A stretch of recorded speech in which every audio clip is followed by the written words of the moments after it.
Pepper TV நேயர்கள் அனைவருக்கும் அன்பு கலந்த வணக்கம். இந்த நிகழ்ச்சி டபிள்.com நிகழ்ச்சி உங்களை சந்திப்பதில் மிக்க மகிழ்ச்சி. இந்த நிகழ்ச்சி மூலமாக பல்வேறு பெரிய மனிதர்களை அழைத்து வந்து பேட்டி எடுக்கிறோம். அந்த பேட்டியிலே பல்வேறு தகவல்களையும் பதில்களையும் அழகாக கொடுத்து கொண்டிருக்கிறார்கள். அந்த வகையில் இன்றைய தினம் நம்ம அரங்கத்துக்கு வந்திருப்பவர் யார் என்று எடுத்துக்கொண்டால், ஈரோடு இடிதாங்கியவர்கள். பல கட்சிகளிலிருந்து துரத்தி அடைக்கப்பட்டு தனி கட்சி ஆரம்பித்த அவரோடு தான் நாம் இன்று பேச போகிறோம். என்ன பேச போகிறோம், என்ன கேள்வி கேட்க போகிறோம், என்ன பதில் சொல்ல போகிறார்கள் என்பதை பற்றி இப்போது நாம் பார்க்க போகிறோம். ஐயா வணக்கம். அச்சு மூஞ்சிலாம் உடை பண்ண உன்னை அடிச்சு அப்படியே மூஞ்சிலாம் உடைச்சிருவேன். என்ன நினைச்சுக்கிறேன் என்ன பேசுற நீ? என்ன ரேடியோல வேலை செய்த நினைப்பா உனக்கு? மேடையில ரொம்ப அழகா தமிழ் பேசுவீங்க. இப்ப சோகா என்ன அங்க பேசுற மாதிரி இங்க பேச சொல்றேன் உனக்கு? பாரு, கூட கூட போசா செவுள் அவுந்து போயிடும். புரியுதா? ஒரு தலைவன் எப்படியா வரவேற்ப? ஒரு கட்சி தலைவன் ககக போ கட்சி தலைவன் அப்படி எப்படி வரவேற்கணும்? மைக்க பிடிச்சி பேசுவாங்க பாத்திரங்கள் என்னோட கட்சி தொண்டர்களா சார். அது கட்சியில கூடுவாங்க சார். இது நம்ம டிவிக்குன்னு ஒரு முறை இருக்கு சார். ஏய், நீ அப்படி பேசினா தான் நான் பேசுவேன். எனக்கு அப்பதான் பேச்சு வரும். ஒழுங்கா அப்படி மாதிரி சொல்லு. அன்பார்ந்த பார்வையாளர்கள் அனைவருக்கும் அன்பு கலந்த வணக்கம். நமது இந்த அரங்கத்திற்கு வந்திருப்பவர் கககப்போ கட்சியின் தலைவர் ஈரோடு இடிதாங்கியவர்கள் வந்திருக்கார். அவரை வருக வருக என வரவேற்பதில் மிக்க மகிழ்ச்சி. தலைவர் வாழ்க, தலைவர் வாழ்க. வணக்கம் ஐயா. வணக்கம் தம்பி. வணக்கம் வணக்கம் வணக்கம். அப்படியே மாறிட்டேன். சொல்லுங்கள், உங்களுடைய கேள்விகள் என்ன என்பதை சொல்லுங்கள். அதற்கு முன்பாக சொல்லுங்கள் ஐயா. இதை பார்த்து ரசித்துக் கொண்டிருக்கும் நேயர்கள் அனைவருக்கும், பெப்பர் டிவி நேயர்கள் அனைவருக்கும் இனிய வணக்கங்கள். உங்கள் கேள்விகளை நீங்கள் தொடரலாம். ஓகே ஐயா. இன்று அரசியல் ஏற்றத்தாழ்வுகள் அல்லது பொது வாழ்க்கையில ஏற்றத்தாழ்வுகள் பிரச்சனைகளை எல்லாமே சந்தித்து தான் ஒரு மனிதன் சாதனை மனிதனாக இருக்கிறான் அல்லது சாதனை தொடுகிறான். உண்மை. அந்த வகையிலே பார்க்க போனால் நீங்கள் பல கட்சிகளில் இருந்து பல்வேறு பரிமாணங்களாக இருந்து பல பதவிகள் வகித்து இன்று அரசியலே தனி கட்சி ஆரம்பித்திருக்கிறது. உங்கள் கட்சி எப்போது ஆரம்பித்தீர்கள் என்ற ஒரு விளக்கத்தை கொடுத்தால் நன்றாக இருக்கும். அதாவது 1947 ஆண்டு ஆகஸ்ட் மாதம் 15ஆம் தேதி இந்தியாவிற்கு சுதந்திரம் கிடைக்கும். தப்புங்க அது கிடையாது. தப்பு சரி என்பதை நீங்கள் சொல்லக்கூடாது. நான் சொல்லுகின்றதை நான் மனப்பாடம் பண்ணி சொன்னதை கேட்குவேன். இல்லைன்னா அச்சு மூஞ்சிலாம் வச்சிருவேன். புரியுதா? சரிங்க. ஆக அந்த சுதந்திரம் கிடைத்த பிறகு அதற்கு முன்பதாக இந்த இந்தியாவின் நிலை என்ன, இந்த இந்திய மக்களின் நிலை என்ன, இந்திய மக்கள் எப்படி இருந்தார்கள்? அடிமைத்தனமாக இருந்தார்கள். யாரோ ஒருவனுக்கு யாரோ ஒருவன் வேலையை செய்து கொடுத்து அந்த வேலைக்கு உண்டான பணத்தை யாரோ ஒருவன் சாப்பிட ஆட்சி முறை. அப்படியெல்லாம் நீங்கள் சொல்லக்கூடாது. நான் சொல்லுகின்றவற்றை நீங்கள் தெளிவாக கேட்டுக்கொள்ளுங்கள். இங்கிலீஷ் பேப்பர் மேஞ்சிட்டு வந்து பிலிம் காட்டிய. ஆக இப்படி யாரோ ஒருவன் யாருக்காகவோ எதற்காகவோ ஏனோ ஒரு வேலையை செய்து அவன் சம்பாதித்து வேறொருவன் கொடுக்க இவன் அடிமைத்தனமாக வாழ்ந்து கொண்டிருந்தான். கொத்தடிமைகளாக இருந்து கொண்டிருந்தான். அழுது கொண்டிருந்தான், புலம்பிக் கொண்டிருந்தான், சிதறிக் கொண்டிருந்தான், பதறிக் கொண்டிருந்தான். அந்த காலகட்டத்திலே நான் சொன்னது போல் 1947 ஆண்டு ஆகஸ்ட் மாதம் 15ஆம் தேதி இந்தியாவுக்கு சுதந்திரம் கிடைத்த பிறகு வருகிறேன். உங்கள் கேள்விக்கு வருகிறேன். நீங்கள் என்ன கேட்டீர்கள்? நான் கட்சி ஆரம்பித்தது எப்படி, அதை சொல்ல வருகிறேன். இப்படி சுதந்திரம் கிடைத்த பிறகு 1978ஆம் ஆண்டு 78ஆம் ஆண்டு KR குப்புசாமி பிள்ளைக்கும் கன்னியம்மாளுக்கும் ஒரு தவ புதல்வனாக நான் இந்த உலகத்தில் ஜனனம் எடுத்தேன். அன்னைக்கு அமாவாசையா? எப்படி கரெக்டா சொன்னேன்? இல்ல, இது மாதிரி பிறந்தா இருட்டாதான் இருக்கும். வெளிச்சமா எதிர்பார்க்க முடியும். அச்சு மூஞ்சிலாம் உடைப்பேன். ஆக அன்றைய தினம் பிறந்த பிறகு 11 நாட்கள் கழித்து அந்த தீட்டுக்களை எடுத்துவிட்டு அவர்கள் தொட்டிலே வளர்த்தி ஊரார் உறவினர்களை கூப்பிட்டு, பெற்றோர்களை கூப்பிட்டு, பிராமணாக்களை கூப்பிட்டு, குண்டலத்தை ஏற்படுத்தி அவர்கள் மண்டலத்தை போட்டு எனக்கு ஒரு நாமகரணம் சூட்டினார்கள். எப்பொழுது இது நடந்தது? 1978. அருமையா சொன்னீங்க. அதற்கு பிறகு 5 ஆண்டுகள் கழித்து அப்பவே கட்சி ஆரம்பிச்சு.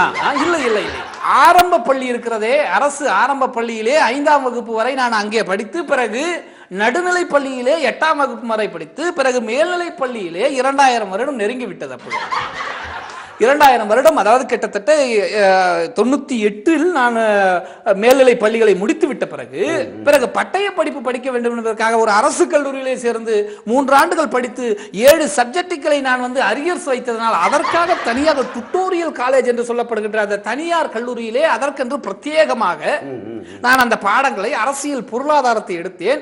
நான் ஃபெயில் ஆனதும் அதில் தான். அப்படி அதில் தேர்ச்சி பெறாத காரணத்தால் இந்த டுட்டோரியல் கல்லூரி என்று சொல்லப்படுகிற அதிலே படித்த பிறகுதான் நீங்கள் கேட்டீர்கள். என்ன கேள்வி கேட்டீர்கள்? எனக்கே மறந்துவா. நீங்கள் எப்போது அரசியல் எப்பொழுது ஆரம்பித்தீர்கள்? 1948 அதெல்லாம் சொல்லிவிட்டேன், விட்டு விடுவோம்.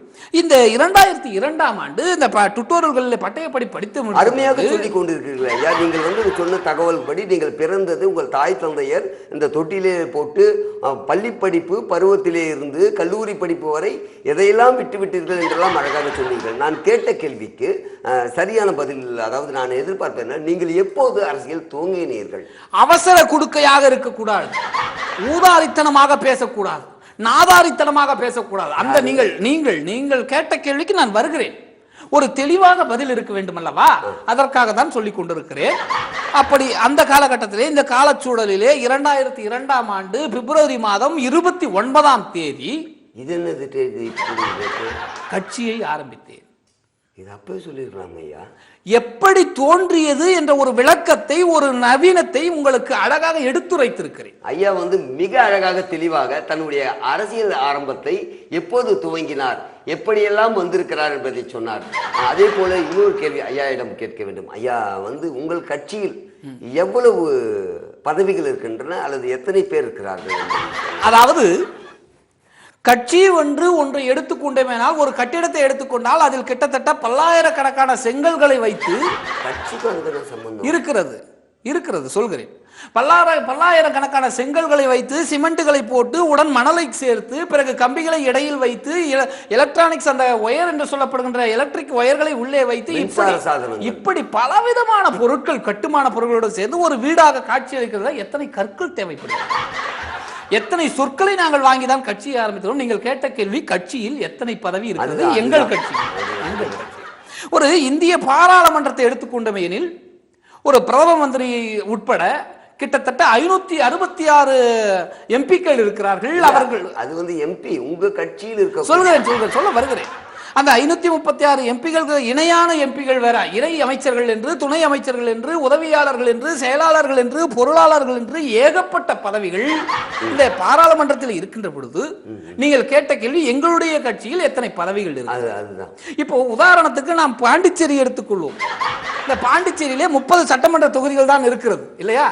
இந்த 30 சட்டமன்ற தொகுதிகளுக்கு 30 எம்எல்ஏக்கள், 30 அரசு அந்த உதவியாளர்கள், செயலாளர்கள், பொருளாளர்கள் இப்படி என்று இருக்கிறது. நீங்கள் கேட்ட கேள்வி, என்னுடைய கட்சிக்கு எத்தனை பதவிகள் இருக்கிறது என்று புரிகிறது. சொல்ல வருகிறேன்.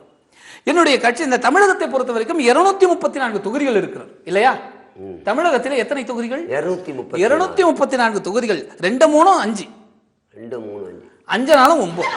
9 என்பது என்னுடைய கூட்டுத்தொகைக்கு சிறந்தது, உகந்தது என்று நான் எப்பொழுது பிறந்தேன்? 1978ஆம் ஆண்டு ஆகஸ்ட் மாதம் 22ஆம் தேதி செவ்வாய்க்கிழமை காலை 6:30 மணி அளவில் பிறந்தேன் என்று சொன்னேன் அல்லவா? சொல்லிட்டேன். அந்த நேரத்திலே ஒரு ஜோசியர், ஒரு ஜாதகர், ஒரு அன்பான ஒரு கூட்டு எழுத்துக்களை வைத்து சொல்லப்படுபவர் 9 என்பது உனக்கு எப்பொழுதுமே சிறந்ததாக இருக்கும் என்று சொன்னார். நம்மளுடைய தமிழகத்திற்கும் 234 சட்டமன்ற தொகுதிகள் இருக்கின்ற பொழுது ஒரு நிமிஷம் இடையூறு மன்னிக்கணும். உங்கள் கட்சியில் எவ்வளவு பதவிகளோ அல்லது எவ்வளவு பேர் இருக்கிறார்கள்? வருகிறேன். உங்கள் கேள்விக்கு நான் முன்னதாகவே உங்களுக்கு எச்சரித்திருக்கிறேன். அவசர குடுக்கையாக இருக்கக்கூடாது, நாதாரித்தனமாக பேசக்கூடாது, ஊதாரித்தனமாக இருக்கக்கூடாது என்று. நீங்கள் கேட்ட கேள்விக்கு நான் வருகிறேன். 234 தொகுதிகள் சட்டமன்ற தொகுதிகள் நம்முடைய தமிழகத்திலே இருக்கும் பொழுது அந்த 2 3 5 5 நாளும் 9 என்பது கூட்டுத்தொகை எனக்கு பிடித்தத காரணத்தால் என்னுடைய கட்சிக்கு, கககபோ கட்சிக்கு 234 பதவிகள் இருக்கிறது. ஆரம்பத்திலே சொல்லியிருக்கலாம். ஒரு கேள்விக்கு பல்வேறு கோணங்களில் பல்வேறு பதில்களை மிக விளக்கமாகவும் தெளிவாகவும் நமது அரங்கத்திற்கு வந்தவர் கொடுத்திருந்தார். இதை தொடர்ந்து பார்ப்போம். ஒரு சிறிய இடைவெளிக்கு பிறகு உங்களை சந்திப்பதில் மிக்க மகிழ்ச்சி. தொடர்ந்து ஐயாவிடம் பேசுவோம். நன்றி தம்பி. கேளுங்கள் உங்கள் கேள்வி கணைகளை, நான் சொல்வதற்கு தயாராக இருக்கிறேன். 1947 ஓகே, நீங்கள் கேளுங்க. சச்சின் அவரை பத்தி என்ன நினைக்கிறீங்க? சச்சின் என்னுடைய மச்சினிச்சியை பற்றி கேட்டிருந்தால் நான் தெளிவாக கொடுத்திருப்பேன், நல்லா விளக்கமாக சொல்லியிருப்பேன். உங்களுக்கு புரியும் வகையில் சச்சின் என்பவர் யார்? மட்டைப்பந்து வீரருங்க. தமிழ்ல சொல்லணும்னா மட்டைப்பந்து வீரர், அதாவது கிரிக்கெட் வீரர். உலக நாயகன் கமலஹாசன், சாதனை நாயகன் சச்சின் டெண்டுல்கர் என்பதை நான் ஒட்டுக்கொள்கிறேன். மற்ற எல்லாத்தையும் சொல்றீங்க, நான் கேட்டதுக்கு பதில் சொல்றேன். வருகிறேன். உங்கள் கேள்விக்கு நான் பதிலை தருகிறேன். அதாவது சச்சின் டெண்டுல்கரை பற்றி நீங்கள் கேட்டீர்கள் அல்லவா? அதுதாங்க கேட்டுருக்கேன். 1978ஆம் ஆண்டு ஆகஸ்ட் மாதம் 22 அக்டோபர் மாதம் 22ஆம் தேதி செவ்வாய்க்கிழமை காலை 6:30 மணி அளவிலே நான் ஜனனம் எடுத்தேன் என்பது ஆல்ரெடி உங்களுக்கு எடுத்துரைத்திருக்கிறேன். 6 வயதிலே, அதாவது 78ம் 6ம் கூட்டினால் உங்களுக்கு வரும் தொகை என்னவென்று பார்த்தால் 9 உங்களுக்கு ராசியான நம்பர். இல்லை இல்லை இல்லை இல்லை 76 ஒரு 6 82. அப்பொழுது எனக்கு 6 வயது. 82வது 6 வயது என்பது நான் 2ஆம் வகுப்பு படித்துக் கொண்டிருக்கும் மாணவனாக சிறுவனாக அந்த ஊரிலே துள்ளி திரிந்து கொண்டிருந்த பருவம். சிறுவனா தாங்க இருக்க முடியும். என்னதான் இருந்தாலும் தெரிந்து கொள்ள வேண்டும், தெளிவாக சொல்ல வேண்டும், எடுத்துரைக்க வேண்டும், அழகாக புரிய வேண்டும் என்பதற்காக சொல்றேன். அந்த அந்த சிறிய பருவ காலத்திலே விளையாடுகின்ற என்னுடைய நோக்கம் இருக்கிறதே, என்னுடைய ஆர்வம் இருக்கிறதே அந்த கிரிக்கெட்டிலே எனக்கு ஆர்வம். நீங்கள் சொன்ன கிரிக்கெட். அப்பொழுது நான் என்னுடைய வீட்டிலே இதற்கு முன்பாக ஒரு சம்பவம், ஒரு சிறிய சம்பவத்தை உங்களுக்கு நினைவு கூற விரும்புகிறேன். நம்மளுடைய மக்களுக்காகவும் இருக்கு. சின்ன சம்பவம். நீ சொன்னா பெருசா தான் இருக்கும். அந்த ஒரு சிறிய சம்பவம் என்னவென்றால், என்னுடைய பள்ளி பருவ காலத்திலே அந்த சிறுவர்கள், என்னுடைய தெருவிலே வசிக்கின்ற பள்ளிக்கூட மாணவர்கள் ஒரு 7 பேர் சேர்ந்து ஒரு கிரிக்கெட், இப்பொழுதெல்லாம் 11 பேர் ஒரு டீமிற்கு இருப்பாங்க. ஆமாம், நாங்கள் 7 பேர் மட்டுமே சேர்ந்து ஆடிக்கொண்டிருக்கும் போது என்னை எதேச்சியாக அந்த வழியாக போகும்போது தான் கேட்டான். ராமன் என்பவன் என்னை கூப்பிட்டான். மச்சி, கிரிக்கெட் விளையாட வரையா, எந்த உனக்கு ஆட தெரியுமா என்று கூறி. ராமனை பத்தி கேளுங்க, சச்சினை பற்றி நான் எடுத்துரைக்கிறேன். இந்த சம்பவங்களை சொல்லும்போது குறுக்க பேசினால் செவில் மேலேயே அடிப்பேன் என்பதையும் இந்த நேரத்தில் தெரிவித்துக் கொள்கிறேன் தம்பி.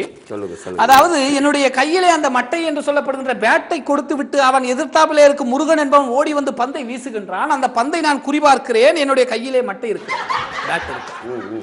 இந்த பேட்டை நான் ஓங்கி அடித்தேன். 4 இல்லை, 6 இல்லை. போன பந்தினுடைய திசை எங்கு என்று தெரியவில்லை. இன்றளவிற்கும் தேடிக்கொண்டிருக்கிறார்கள். அங்கே அந்த சிறுவர்களாக இல்லை, பெரியவர்களாகி விட்டார்கள், தேடிக்கொண்டிருக்கிறார்கள்.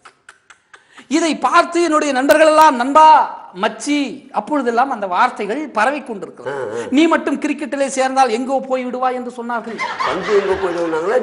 நான் மிக உச்சத்தின், அதாவது இந்த பாராட்டுக்கள், அந்த சந்தோஷ மழைகள், ஒரு பதவியின் உச்சத்திற்கு போய்விடுவேன் என்று சொன்னார்.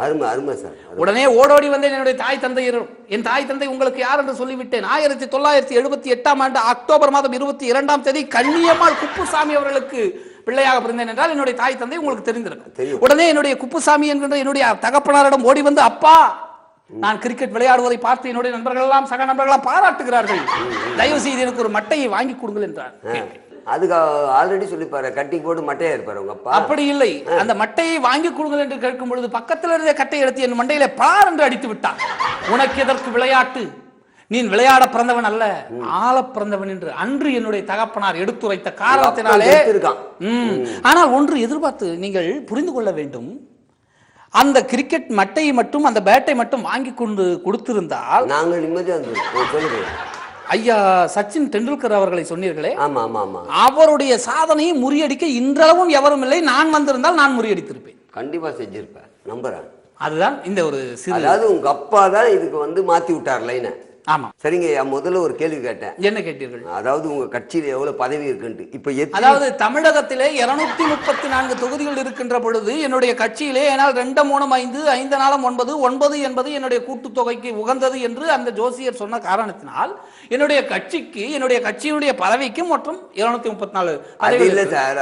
இல்ல, அது இல்ல, நீ என்ன சொல்றது, நான் என்ன சொல்றேன்? 234 தொகுதி என்ன நீ சொல்றது? அது இருக்கு சார், அப்படி சொல்ல. அதாவது அந்த பதவியில எத்தனை பதவி இப்ப ஃபில் பண்ணி, அப்படி கேட்கிறீர்கள். அதாவது வெற்றிடமாக இருப்பது எத்தனை பதவி, நிரப்பப்பட்ட பதவி எத்தனை? புரிந்து கொண்டேன்.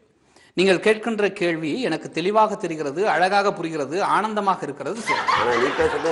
அதாவது என்னுடைய கட்சியினுடைய பதவிகள் மொத்தம் 234. 4வது தடவையா சொல்றேன். ஆமா, இதில் எத்தனை பதவிகள் இருக்கு காலியாக? அதுதாங்க, எத்தனை பதவி ஃபில் ஆயிருக்கு, எத்தனை பதவி பிளாங்கா இருக்கு? 5 பதவிகள் மட்டும்தான் பிளாங்கா இருக்கா, பதவி வகித்திருக்கிறார்கள். மீதி 229 பதவிகள் காலியாக இருக்கிறது. அந்த 5 பேர் யாரா இருக்கும்? அந்த 5 பதவி வகிக்கிறாங்க இல்லையா, அவங்க யாருன்னு தெரிஞ்சுக்கலாமா? மிக அழகான முறையிலே நீங்கள் சொல்லி இருக்கிறீர்கள், கேட்டிருக்கிறீர்கள். அந்த 5 பேர் பதவிகள் யார் என்றால் நான் உட்பட 5 பேர்கள், அதாவது என்னை அல்லாமல் மற்ற 4 பேர்கள். 4 பேர்களும் என்னுடைய சக நண்பர்கள். நண்பருக்கே கொடுத்துட்டீங்க? நண்பர்களுக்கு. சரி, அதாவது 6ஆம் வகுப்பு படித்து கொண்டிருக்கும் போது சொன்னேன் அல்லவா, நீ 6வது வரைக்கும் தான் படிச்சிருக்க, அதை பத்தி பெருசா பேச அச்சு மூஞ்சிலாம் படிப்பேன், குறுக்க பேசாது, புரியுதா? ஒழுங்கா பேட்டி போதுன்னு பாக்குறேன். அதாவது 6ஆம் வகுப்பு படித்துக் கொண்டிருந்த காலகட்டத்திலே நானும் என்னுடைய நண்பன் அவர்களும் பள்ளியுடைய பையை தோளிலே மாட்டிக்கொண்டு, எல்லாமே மாட்டின்னு போவாங்க, இதெல்லாம் விளக்கம், அந்த வழியாக நடந்து கொண்டு பொழுது அருகாமையில் மாந்தோப்பு. அந்த மாந்தோப்பிலே மாங்கடிகள் ஆங்காங்கே கொத்து கொத்தாக தொங்கிக் கொண்டிருந்தது. அது அப்படிதான் இருக்கும். இதை பார்க்கின்ற பொழுது எனக்கு மாங்காக்களை மாங்கனிகளை சாப்பிட வேண்டும் என்ற ஒரு உத்வேகம், ஒரு எண்ணம், ஒரு சிந்தனை, ஒரு ஆர்வம் வந்தது அந்த நேரத்தில். அப்பொழுது என் பக்கத்தில் வந்த நண்பனிடம் கேட்டேன், அப்பா எனக்கு அந்த மாங்காய் சாப்பிடணும் போல இருக்குன்னா. உடனே கல்லை எடுத்தான், அடித்தான். மாங்காய் அடிக்கல, அங்க இருந்த காவலாளி அடிச்சுட்டான். அவன் பிளட் வர கீழே விழுந்துட்டான். அப்போ நான் நினைச்சேன், எனக்காக ஒருவனை அடிக்கிறானே அப்படின்னு. 6வது படிக்கும்போது என் கூட படிச்ச பையனுக்கு ஒரு பதவி. செருப்பை கழட்டி அடிப்பான், மாட்டினானா. நல்ல பதவியா உனக்கு மாங்காய் வாங்கி கொடுத்ததுக்காக அவனுக்கு ஒரு பதவி. அடுத்த ஆள் வந்து பாத்தீங்கன்னா 10வது படிக்கின்ற பொழுதே எனக்கு கணக்கு அவ்வளவாக தெரியாது. எடுக்கின்ற மார்க்குகள் எல்லாம் உலகம்தான். அதாவது 10வது டியூஷன்ல படிக்கும் போது இல்ல படிக்கிறது பள்ளிக்கூடத்திலே நான் அந்த உலக மார்க்கை தான் எடுப்பேன். உலகம் என்றால் உருண்டை, உருண்டை என்றால் பூச்சி, பூச்சியம் என்றால் சுழியம், சுழியம் என்றால் மார்க் எதுவும் இல்லை. அதுக்கு எவ்வளவு பெரிய விளக்கம். இப்படி எல்லாம் சொன்னால் தான் நன்றாக புரியும் மக்களுக்கு. ஆமா ஆமா, தெளிவாக சொல்லிட்டு இருக்கு. அப்படி இருக்கின்ற பொழுது அது வந்து பொது தேர்வு, 10ஆம் வகுப்பு பொது தேர்வு. அப்படி இருக்கின்ற பொழுது என் முன்னால் உட்கார்ந்து இருக்கும் அந்த முருகனிடம் கேட்டேன், சொல்லி கொடுத்தானா? அவனுடைய பேப்பரையே எனக்கு கொடுத்து என் நம்பரை போட்டு கொடுத்தான். நான் தேர்ச்சி பெற்றேன். அவனுக்கு ஒரு பதவி கொடுத்தேன். பிட்டடி கொடுத்தவனுக்கு ஒரு பதவி. விட்டடிக்க கொடுக்கவில்லை, எழுதியதை கொடுத்தான். அந்த உத்தமனை பாராட்ட வேண்டாமா? என்னைய அறிவு கட்டணமா பேசிக்கிறேன். இவ்வளவு ஹெல்ப் பண்ணிருக்கான். மணிக்கணையா இப்ப 2 பதவி உங்களோட சேர்த்து 3 ஃபில் ஆகி போச்சு. நிகழ்ச்சியை ஃபில் ஆயிடும். இன்னும் இந்த 2 பதவி சொல்லுங்க. அதாவது 12ஆம் வகுப்பு படிக்கின்ற காலத்திலே என்னிடம் என்னுடைய தந்தை சைக்கிள் வாங்கி தரமாட்டேன், நீ நடந்து போய். அன்னைக்கு கட்டையாளச்சாருன்றீங்க, இன்னைக்கு சைக்கிள் வாங்கி தரலன்னா அப்பா, உங்க அப்பா அவர் என்ன எதற்காக அப்படி செய்தார்? நீ அதாவது உனக்கென்று ஒரு தன்மானம், உனக்கென்று ஒரு தன்னம்பிக்கை, உனக்கென்று ஒரு தைரியம் வர வேண்டும் என்ற ஒரு காரணத்தால் என்னுடைய தந்தை சைக்கிள். 12 வயசுல என்னங்க தன்மானம் தன்னம்பிக்கை? அறிவு கட்டவனே 12 வயசு அல்ல, 12ஆம் வகுப்பு படிக்கும் படிக்கின்ற பொழுது. அப்ப 12ஆம் வகுப்பு படிக்கும் பொழுது என்ன வயது இருக்கும்? 17 வயதை தொட்டு இருக்கும். சின்ன பிரேக் போயிட்டு வரலாம். ஐயா வந்து ரொம்ப அழகா தெளிவா தமிழ் இலக்கணங்கள் பூஜ்ஜியத்துக்கு கூட நிறைய விஷயங்கள் சொல்லியிருந்தாரு. இதை கொண்டிருக்கும் இந்த நிகழ்ச்சி double.com பேட்டி நிகழ்ச்சி. இந்த நிகழ்ச்சியில வந்திருப்பவர் ஈரோடு இடிதாங்கி வந்திருக்கார். அதாவது பார்த்தீர்கள் என்றால் நீங்கள் கேட்டீர்கள், இல்ல நீங்கள் கேட்ட கேள்விக்கு என்னிடம் பதில் இருக்கிறது. அதற்குள் நீங்கள் பிரேக் எடுத்து விட்டீர்கள். அதனால் நான் தயாராக இருந்தேன். 2 பேருக்கு அந்த பதவியை கொடுத்தேன் என்று சொன்னேன் என்றால் 3 பேர் பதவியும் முடிந்து விட்டது. இனி ஒருத்தர், அவர் யாருக்கு எதற்காக நான் பதவி கொடுத்தேன் என்றால் அந்த 12ஆம் வகுப்பு சொன்னேனே அதை முழுமையாக சொல்லவில்லை. அப்பொழுது எனக்கு சைக்கிள் என்னுடைய தந்தை வாங்கி கொடுக்கவில்லை என்ற காரணத்தால் பக்கத்தில் இருந்த சண்முகம் என்பவர் எனக்கு சைக்கிளில் என்னை முன்னாடி ஏற்றி அந்த முன் பெடலையும் செய்ய வைத்து பள்ளிக்கூடத்திற்கு அழைத்து சென்றாரே, அந்த நண்பனுக்கு ஒரு பதவி ஒன்றுதான் இருக்கிறது. அந்த ஒன்றை யாருக்கு தருவேன் யோசித்து பார்க்கிறேன். என்னுடைய மனதிலே, என்னுடைய சிந்தனையிலே என்ன வருகிறது என்றால், படிக்கல கல்லூரி படிப்பு என்று சொன்னேனே, அந்த காலகட்டத்தில் என்னுடைய பக்கத்தில் அமர்ந்திருக்கும் ஒரு மாணவியை பார்த்து, ஆஹா இவள் அழகாக இருக்கிறார்களே, அற்புதமாக இருக்கிறாரே, இவரை எப்படி நாம் லவ் செய்வது, காதல் புரிவது என்று யோசித்தேன். ஆனால் என்னுடைய அறிவு கேட்டியவரை அந்த ஒரு சிந்தனை, அந்த ஒரு வீரியம், அந்த ஒரு முன்னோட்டம் எதுவும் இல்லை. என்ன செய்வது என்று என்னுடைய பக்கத்தில் இருக்கும் இன்னொரு நண்பனிடம் சொன்னேன், அப்பா நான் அவளை பார்க்கிறேன், அவள் எனக்கு பிடித்திருக்கிறாள், அவள் அழகாக இருக்கிறாள், சும்மா கும்முன்னு இருக்கா, என்ன பண்றது? என்ன பண்றதுன்னு கேட்டீங்க. அதாவது காதல் புரிவது எப்படி என்று. அதற்கு அவன் எல்லா விதமான ஏற்பாடுகளும் செய்து கொடுத்தான். திருமணம் வரை தவறாக புரிந்து கொள்ளக்கூடாது. அந்த பெண்ணையே பேசி மனம் முடித்து வைத்திருக்கிறானே, அவனுக்கு நான் ஒரு பதவி கொடுக்க வேண்டாமா? ஆக மொத்தம் 4 பதவிகளை பிரித்து கொடுத்து விட்டு மீதமுள்ள தலைவர் பதவியை வேறு வழி இல்லாமல் நானே பொறுப்பெடுத்துக் கொண்டேன். ஓகேங்க, அதாவது 234 நீ கொடுத்துருந்த வச்சுக்க 1.5 வருஷத்துக்கு நிகழ்ச்சி நடத்திருக்கேன். நான் சொல்றேன், நீங்க ஆட்சிக்கு வந்தா என்ன சார் பண்ணுவீங்க? நம்ம இறுதி கட்டத்துக்கு வந்துட்டோம், கொஞ்சம் கடகன்னு பதில் சொல்லுங்க. அதாவது 1947ஆம் ஆண்டு ஆகஸ்ட் மாதம் 15ஆம் தேதி இந்தியாவிற்கு சுதந்திரம் கிடைக்கும் போது சார், இது இறுதி கட்டம். சொல்ல வருகிறேன். அதாவது அந்த காலகட்டத்திலே அந்த பிரிட்டிஷியர்கள் என்று ஆங்கிலேயர்கள் என்று நீங்கள் சொன்னீர்களே, அவர்கள் ஆட்சி கொண்ட காலத்திலே தான் எந்த விதமான ஒரு முன்னேற்றங்கள் இந்தியாவிற்கு கிடைக்கவில்லை என்று பல வல்லுநர்கள் சொல்லிக் கொண்டிருக்கின்ற காலகட்டத்தில் அதற்கு பிறகு பல அரசியல் அமைப்புகள், பல அரசியல்கள், பல ஆட்சியாளர்கள் மாறிக்கொண்டிருக்கிறார்கள். அப்படி பார்க்கின்ற பொழுது இந்த 2013 நாம் முடிக்க போகின்றோம். 2014 பதிய வைக்க போகிறோம் நம்மளுடைய பாதங்களை. வருகிறேன் உங்கள் கேள்விக்கு பதில்கள் என்னிடத்திலே ஏராளமாக கொட்டி கிடக்கிறது. நாங்கள் ஆட்சிக்கு வந்தால் இந்த மக்களுக்கு என்ன செய்வீர்கள் என்ற ஒரு கேள்வி. அற்புதமான கேள்வி. ஒவ்வொரு மக்களிடத்திலும் ஒவ்வொரு மனிதர்களிடத்திலும் ஏற்படுகின்ற இந்த கேள்வி, இந்த வினா, இந்த சிந்தனை, இந்த பதட்டம் இருக்கிறதே அவர்கள் முகத்தை பார்க்கின்ற பொழுது எனக்கு தெரிகிறது. சொல்லுங்க சார். எந்த கேள்வி கேட்டாலும் ரொம்ப நேரம் பதில் சொல்றாரு சார். எப்படி சார் நிகழ்ச்சி அப்படியே போட்டு அடிச்சு மூஞ்சிலாம் வச்சிருவேன். டேய் வந்தன்னு வச்சுக்கோங்க. அதாவது இப்படி நீங்கள் கேட்ட கேள்வி இருக்கிறது, அது எனக்கு பிடித்து இருக்கிறது, மகிழ்ச்சியாக இருக்கிறது, சந்தோஷமாக இருக்கிறது, ஒத்துக்கொள்கிறேன். ஆட்சிக்கு வந்தால் என்ன செய்வீர்கள்? இதுதாங்க கேட்டுருக்கேன். ஆட்சிக்கு வந்தா, அதாவது நீங்கள் ஆட்சிக்கு வந்தால் என்ன செய்வீர்கள்? வினாவை தெளிவாக அழகாக ஒரே வரியில் கேட்டால் மக்களுக்கு இலகுவாக. நீங்கள் ஆட்சிக்கு வந்தால் என்ன செய்வீர்கள்? நீங்கள் ஆட்சிக்கு வந்தால் என்ன செய்வீர்கள்? நீங்கள் என்றால் நீங்கள் அல்ல, நாங்கள். என்ன கேட்டிருக்கிறீர்கள்? அப்பொழுது நாங்கள் ஆட்சிக்கு, அதாவது இந்த ஒரு மக்கள் எல்லாம் எங்களுக்கு ஒரு வாய்ப்பை கொடுத்து அந்த முதல்வர் அரியாசனத்தில் அமர்த்தி வைத்தால் நான் முதலாக கையெழுத்து போடுகின்ற கையொப்பம் அல்லது அறிக்கை விடுகின்ற அறிக்கை என்னவென்று இருக்கும் என்றால், என்ன சார், இந்த தமிழகத்திலே, தமிழகம் மாத்திரமல்லாமல் இந்தியாவில் இருக்கின்ற கிட்டத்தட்ட எத்தனை மாநிலங்கள் இருக்கிறது என்று தெரியுமா? 29 30 மாநிலங்கள் இந்த இந்தியாவில உள்ளடக்கி இருக்கிறது. அத்துணை மாநிலங்களும் செய்து கொண்டிருக்கின்ற ஒரு தவறு இந்த நேரத்திலே நான் தயவு செய்து யாரும் தப்பாக எடுத்துக்கொள்ள வேண்டாம், உங்களுக்காக எடுத்துரைக்கிறேன். இவ்வளவு பேசி தப்பா எடுத்துக்காதவங்க இதுலயா தப்பா எடுத்துப்பாங்க? அதாவது இந்த போலியோ சொட்டு மருந்து தினம் என்று ஒன்று கொண்டாடப்படுகிறார்கள். ஆமா. என்னவென்ற காரணம் என்றால், இந்த மக்களுக்கு ஒரு விதமான நோய்கள் வராமல் தடுப்பதற்காக போலியோ சொட்டு மருந்து. நான் முதலாக அறிக்கையிலே கையெழுத்து, அந்த கட்டளையிலே கையெழுத்திட போகிறேன். அது என்னவென்றால், இந்த போலியோ சொட்டு மருந்தை முழுவதுமாக அழித்து விட்டு ஒரிஜினல் சொட்டு மருந்தை நான் போடுவேன். ஏன்னா எத்தனை காலம் தான் போலியான சொட்டு மருந்தை போடுவீர்கள்? இந்த போலியோ சொட்டு மருந்தை முற்றிலுமாக அழித்து விட்டு ஒரிஜினல் சொட்டு மருந்தை நான் போடுவதற்காக முதல் கையொப்பம் விடுவேன் என்பதை இத்தருணத்திலே ஆணித்தரமாக அழகாக சொல்லிக் கொள்கிறேன். சொட்டு மருந்து ஒழுங்கா தெரியாம அருமை சார், அருமையான. என்னுடைய சிந்தனை இருக்கிறதே, என்னுடைய அந்த என்ன சிந்தனை, என்ன ஓட்டல், என்ன சிதறல், இதையெல்லாம் மக்களுக்கு சரியான முறையில் பயன்படுத்தி கொண்டால் அவர்கள் வளமுடன் நலமுடன் நன்றாக வாழ்வார்கள். முக்கியமான கேள்வி கேளுங்க. எல்லா கட்சிக்கும் ஒரு சின்னம் இருக்கும். அந்த சின்னத்தை அடையாளமாக வைத்துக் கொண்டுதான் தேர்தலிலே போட்டியிடுவார்கள். தன்னுடைய சின்னத்தை சொல்லிதான் எல்லோரும் கேட்பார்கள். தன்னுடைய சின்னம் வைத்துதான் அரசியல் நடத்துகிறார்கள். தன்னுடைய சின்னம் என்பது உங்கள் கட்சிக்கு என்ன ஐயா?